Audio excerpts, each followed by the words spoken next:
ነገ መስከረም 8 አቤት አቤት አቤት! አደራ ኮፒ ሊንክ ማድረግ እንዳይረሳ ጠይቃለሁ።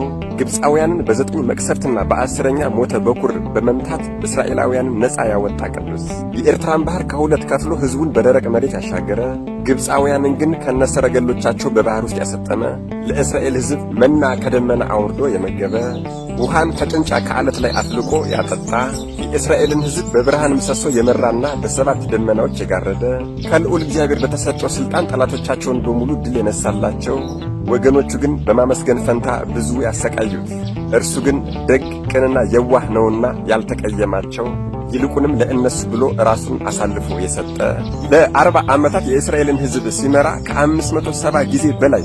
ከ570 ጊዜ በላይ ከልዑል እግዚአብሔር ጋር ቃል በቃል የተነጋገረ፣ ከጸጋው ከክብሩና ከሞገሱ የተነሳ ፊቱ እንደ ፀሐይ ያበራ ስለነበረ ሰዎች ፊት ለፊት ለማየት ይቸግራቸው የነበረ፣ ታቦተ ጽዮንንና 10ቱ ቃላተ ትእዛዛትን ከልዑል እግዚአብሔር በእጁ የተቀበለ፣ ጽላቱ ቢሰበርበት ራሱ በእጁ ሰርቶ በልዑል እግዚአብሔር እጅ ቃላቱን ያስጻፈ፣ ይህ እንደኔ ያለ ኃጢአተኛና ወራዳ ሰው ክብሩን ተናግሮና ዘርዝሮ የማይጨርስለት ታላቅ ክቡር ድንቅ ጻድቅ ነቢይና ደግ ቅን ሰው ቅዱስ ሙሴ ዛሬ መስከረም 8 በ120 ዓመቱ ከዚህች ዓለም አርፎ በናባው ሊቃነ መላእክት በቅዱስ ሚካኤል በቅዱስ ገብርኤል እንዲሁም ደግሞ በቅዱስ ሳሙኤል አማካኝነት ተገንዞ ተቀብሮ መቃብሩ የተሰወረበት ታላቅ የክብረ በዓሉ ቀን ነው። ሊቀ ነቢያት ቅዱስ ሙሴ። ነቢያት እጅግ በጣም ብዙ ናቸው። ነገር ግን ከሁሉም ነቢያት ግን ሊቀ ነቢያት ቅዱስ ሙሴ ይበልጣል። አዎ ሁሉም ነቢያት ከፈጣሪያቸው የተቀበሉት ጸጋ ልዩ ልዩና ድንቅ ድንቅ ነው። ነገር ግን እንደ ሊቀ ነቢያት ሙሴ ያለ ጸጋ የተሰጠው በፍጹም የለም። ነገዳቸው ከሌዊ ከሆነው እንበረምና ዮካብድ ከሚባሉ ወላጆቹ የተወለደው ይሄ ነቢይ እርሱ የተወለደበት ዘመን እስራኤላውያን በግብፅ የባርነት አገዛዝ ስለነበሩ ወንዶች በሙሉ የሚወለዱ ወንዶች በሙሉ የሚገደሉበት ሰዓት ነበረ። ነገር ግን ለ215 ዓመታት ያክል በግብፅ ባርነት ስትገዛ የነበረችውን እስራኤልን ነፃ ያወጣ ዘንድ ፈልጎ ነበርና ልዑል እግዚአብሔር ሙሴን ወደዚህ ምድር አመጣው። ከመጣ በኋላም ደግሞ ሊገሉት ባሉ ጊዜ በገዳዮቹ ልቦና ርኅራኄን አምጥቶ ቤታችንን አትርፎታል። በኋላም ይሄ ወንድ ልጅ የመግደል አደን ስላልቆመ እናቱ አባይ ወንዝ ላይ ወስዳ ጥላዋለች።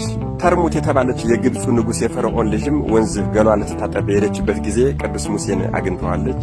እርሷም ልታሳድገው ወደ ቤተ መንግሥት ወስደዋለች። ከዚያ ከቤተ መንግሥቱ አካባቢም የሙሴ እህት ማርያም አትጠፋም ነበርና ሕፃናት ከሞቱባቸው ከእስራኤል ሴቶች አንድ ሰው ላምጣና ያጥባው ብላ የገዛ እናቱን አምጥታለታለች። ነቢዩ ቅዱስ ሙሴም በቤተ መንግሥት ውስጥ ማደግ ጀመረ። ሙሴ ብላ ስም ያወጣችለትም ተርሙት የተባለችው የፈርዖን ልጅ ናት። ምክንያቱም ሙሴ ማለት ከውሃ የተገኘ ማለት ነው። ወላጆቹም ያወጡለት ስም መልካም ነበረ። አዎ ሲወለድ እንደ እግዚአብሔር መልአክ ፊቱ ያበራ ስለነበረ መልካም ብለውታል። ነቢዩ ቅዱስ ሙሴ 5 ዓመት በሆነው ጊዜ ይህች የፈርዖን ልጅ ተርሙት ወደ ቤተ መንግሥት ይዛው ሂዳለች። በቤተ መንግሥትም ፈርዖንን በጥፊ ተማቷል። ፈርዖንን በጥፊ በመማታቱም ይገደል በተባለ ሰዓት እግዚአብሔር በአማካሪዎቹ ላይ አድሮ እሳትና ውሃን የማይለይ ሕፃን ነውና ለምን ትገለዋለህ ብለውታል። እርሱም እነሱን ባለመቀበል ሊገለው ባለ ሰዓት አማካሪዎቹ እንጎቻና እሳት እናስቀምጥና መርጦ የሚበላውን እስኪ እንይ አሉ። አዎ እንጎቻውን ካነሳ ግደለው፣ እሳቱን ካነሳ ግን አያውቅምና ተወው ብለውታል። ይሄ ሁሉ ለትልቅ ነገር አጭቶታልና ፈቃድ እግዚአብሔር ነው።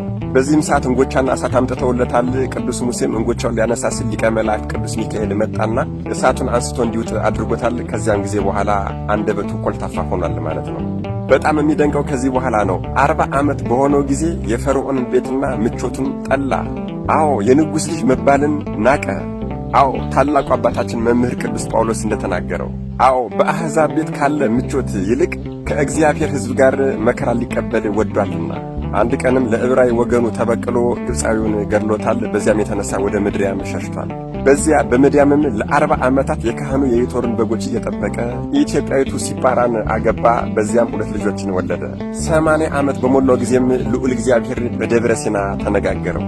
ሕዝቡንም ከባርነት ቀንበር እንዲያላቅቅ ላከው።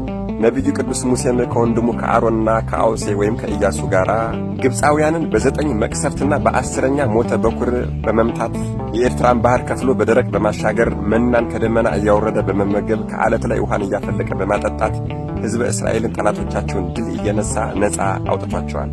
አደራ ኮፒ ሊንክ ማድረግ እንዳይረሳ። ለቤቱ አዲስ የሆናችሁ ፎሎ ማድረግ እንዳይረሳ።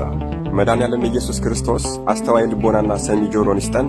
ከሊቀ ነቢያት ከቅዱስ ሙሴ ረድኤት፣ በረከት፣ ምልጃ፣ ቃል ኪዳን፣ ፍቅር አይለየን። አሜን። ይቆየን።